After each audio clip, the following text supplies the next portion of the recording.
Mira, mira los corzos. Acaba de pasar un corzo, Miguel. Pero como ibas hablando, se ha asustado mucho.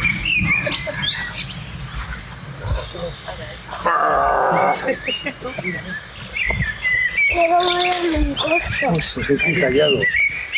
Un pino viejo no veré. Ahora el sistema es distinto. De roña, ¿no?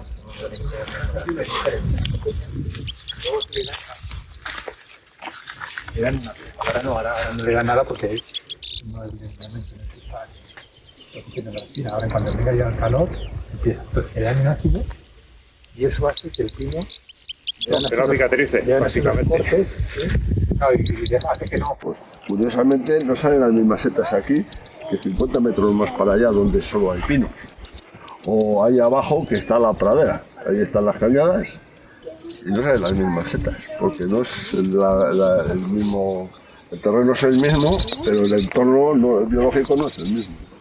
Entiendo también que aumenta el riesgo, ¿no? Si en un sitio solo hay pinos, cuando viene algo que solo tienes, coma pinos, claro, cuando tú tienes un bosque donde solo hay pinos, el riesgo de incendio se multiplica, porque además los incendios a los pinos como a los eucaliptos les favorecen. O sea, llega un incendio, se queman los pinos, pero inmediatamente siembra de piñones toda la zona. Estepas, por ejemplo, crecen muy deprisa, pero llegan a un porte relativamente bajo, mientras cuando llegan ahí paran y dan tiempo, y protegen y dan tiempo a que los pinos sigan creciendo. Cuando los pinos los superan, pues las otras dejan de crecer porque las inhiben. Y al final otra vez va yendo cada vez más a monoespecie. Y con los eucaliptus pasa lo mismo. Estos años, para coger altura mayor, ahí abajo hay que seguir luego bastante grande. Hasta coger los tocones viejos y escarbarlos. ¿Está muerta esta? Claro, sí, claro, no, la han cortado, ahora los animalitos se la están comiendo. Aquí hay mucha gente por aquí.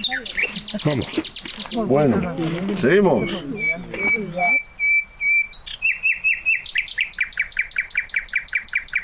A lo largo de la historia ha habido 5 extinciones. Seguro que todos conocéis una, por lo menos, ¿no? Que es la de los dinosaurios, efectivamente. La de los dinosaurios. Que no sé si sabéis el número, porque si ha habido 6, pues ha habido 5 antes. ¿Cuál es la de los dinosaurios, el número? ¿Alguien lo sabe? ¿A uno? ¿No? La quinta. O sea, fue justo la anterior a la que en principio estamos viviendo hoy en día. Sí. Para que una extinción se considere extinción, a lo largo de la era de la ciencia y de los cálculos geológicos, tienen que desaparecer el 75% de las especies. En la extinción más importante, que fue la cuarta, desaparecieron casi el 95% de las especies. Y hoy en día los científicos se están dando cuenta de que pues, van desapareciendo especies a un ritmo mucho más acelerado del que desaparecen a nivel normal, según los registros geológicos. Entonces, bueno, sabiendo que esto pasaba y que esto existe, yo me preguntaba, y hablando mucho con la gente que vive en los pueblos y en las zonas rurales, pues que esa extinción, las extinciones pasan a lo largo de muchos años. Claro, una extinción no pasa del día a la mañana. La de los dinosaurios, cayó el meteorito y el meteorito mataría a muchos dinosaurios, pero para que se murieran el 75% de las especies tuvieron que pasar muchos años, ¿no?, después del meteorito. Y yo me preguntaba, pues, cómo vemos a diario y cómo se ve a diario en las zonas rurales, cuando hablas con los abuelos, cuando hablas con la gente, pues cómo hemos ido viendo cómo van desapareciendo las especies, ¿no? Y de ahí salen estas, lo que llamaban, ¿no?, estas estampas comunes que dieron lugar a esta pequeña exposición, y en las que, pues, sobre todo en estas, por ejemplo, que tienen flecha, que son dobles, ¿no?, pues ve un poco cómo va cambiando y cómo hemos ido viendo cómo van desapareciendo especies. Esta primera, por ejemplo, que la tenéis todos delante, la veis, ¿no?, la del parabrisas. Pues esta viene de la historia que cuenta el libro, es la de la gente que bajaba a Benidorm hace, pues, en los años 50, 60, 70, ¿no? Y como cuando bajabas hacia Benidorm, pues a veces incluso había hasta que pararse en la gasolinera a limpiar el parabrisas porque el parabrisas estaba lleno de insectos. Ahora bajas a Benidorm y, bueno, alguna mosca, alguna mariposa se choca, pero ya no hay que pararse a limpiar el...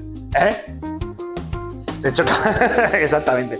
Pero ya no hay que bajarse a limpiar el parabrisas. Y los estudios dicen que han desaparecido en este tiempo, los científicos hablan de más del 30% de los insectos que existen en la Tierra, ¿no? Y que la cantidad de biomasa de insectos se ha reducido en un 70%. O sea que realmente están desapareciendo muchos insectos. La ciencia lo certifica, pero nosotros lo podemos ver en el parabrisas cuando bajamos a la playa. Por ejemplo, aquel otro habla de los gorriones chillones, ¿no? El pastor de mi pueblo contaba que cuando ellos eran pequeños en la escuela subían a las eras del pueblo y que se liaban todas las tardes a putear gorriones y le quitaban los nidos y les quemaban los nidos y les mataban los pollos y les hacían de todo. Y hoy en día en las eras, pues ya prácticamente no quedan gorriones chillones. Han desaparecido principalmente pues porque los gorriones se alimentan de ciertas especies que con los insecticidas, los herbicidas que echamos en la agricultura, en los campos en general, pues se demuestra, la ciencia demuestra que claramente las poblaciones de este tipo de pájaros pues van desapareciendo poco a poco y lo podemos ver en los pueblos. Pero bueno, no todo son malas noticias porque la extinción que estamos sufriendo tiene razones humanas, ¿no? Somos los hombres los que la estamos provocando, pero por otro lado también tenemos la posibilidad, como es nuestra culpa, tenemos la posibilidad de intentar revertirlo, ¿no? Y por ejemplo, si vamos avanzando un poco, pues estas dos láminas que están aquí juntas hablan de cómo se han recuperado algunas especies. O sea, el ser humano ha sido capaz de revertir la pérdida de biodiversidad también en estos últimos años. Por ejemplo, los linces, ¿sabéis? Me imagino que en el año 2000, más o menos, el lince era el felino más amenazado del mundo. Más amenazado que cualquier felino de África o de América, ¿no? El lince ibérico era el felino más amenazado de todo el mundo. Quedaban unos 100 ejemplares aproximadamente.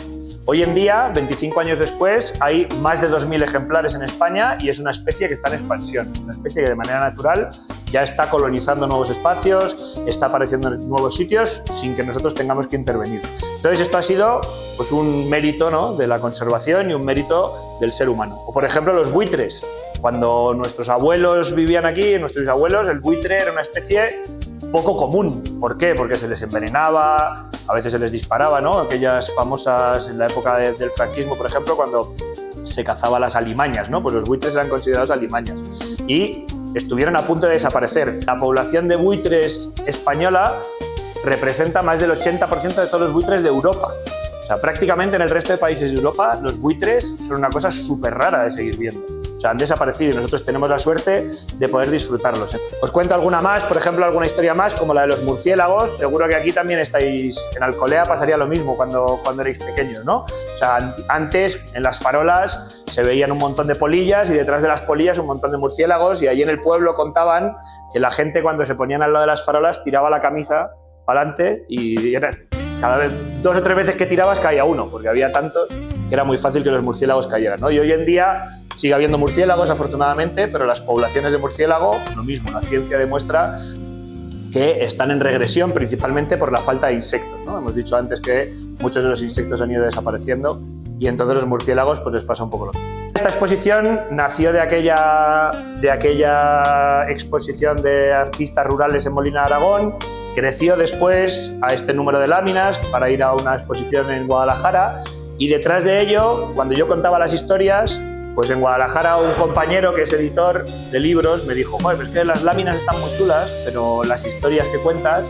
también son interesantes", y la gente seguro que asocia pues muchas de estas historias a lo que les ha pasado, ¿no? Y a cómo han vivido y a cómo han visto desde pequeños en zonas rurales, sobre todo, cómo han ido desapareciendo muchos de estos animales.